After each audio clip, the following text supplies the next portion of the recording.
হবে মাউস ধরে কোথায় যেতে হবে? মাউস ধরে কোথায় যেতে হবে? হ্যাঁ হ্যাঁ গুগল কমো। তো গুগল কমোতে যাই। আজকে আমরা কি শিখতাম? আজকে আমরা কি শিখতাম? ব্যবহার করে আমরা কি করব? আমাদের সপ্তম শ্রেণীর আইসিটি বইটা কি করব? ডাউনলোড করব নাকি? এটা কে করে দেখাবে? পড়শি করে দেখাবে। কোথায় দেখাবে? সরাসরি এই যে এখানে বড় স্ক্রিনে কিন্তু করে দেখাবে পড়শি। তো আমরা দেখবো পড়শি কোথায় চলে আসছে। গুগল মোবাইল চলে আসছে। গুগল মোবাইল এখানে কি লিখতে হবে? অর্থাৎ এনসিটিভির যে ওয়েবসাইট সেটা লিখতে হবে।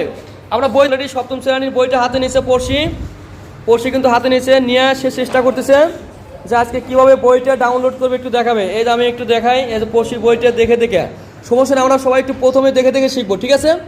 অলরেডি কিন্তু এখানে সে টাইপ করতেছে, ঠিক আছে? ওই যে অলরেডি লিখছে এনসিটিভি। এখন এই অবস্থায় যদি থাকে আমরা এন্টার দিলেই হয়ে যাবে। এখন এন্টার দেন। হ্যাঁ এন্টার মানে কিবোর্ডে এন্টার। এই যে এন্টার, এই যে আমরা একটু দেখাই এন্টার কোথায় আছে। হ্যাঁ এন্টার দেন, এন্টারে ক্লিক করেন। গুড, এন্টারে ক্লিক করার পর কোন অবস্থা আছে এরকম যত আসবে, এই যে সুন্দর একটা সাইট চলে আসে। এটা হচ্ছে কি? জাতীয় শিক্ষাক্রম ও পাঠ্যপুস্তক বোর্ড এনসিটিভি। এখান থেকে কি করতে হয়? আমাদের বই কি করতে হয়? ডাউনলোড করতে হয়, ঠিক আছে? আমরা কিন্তু এভাবে শিখলাম সপ্তম শ্রেণীতে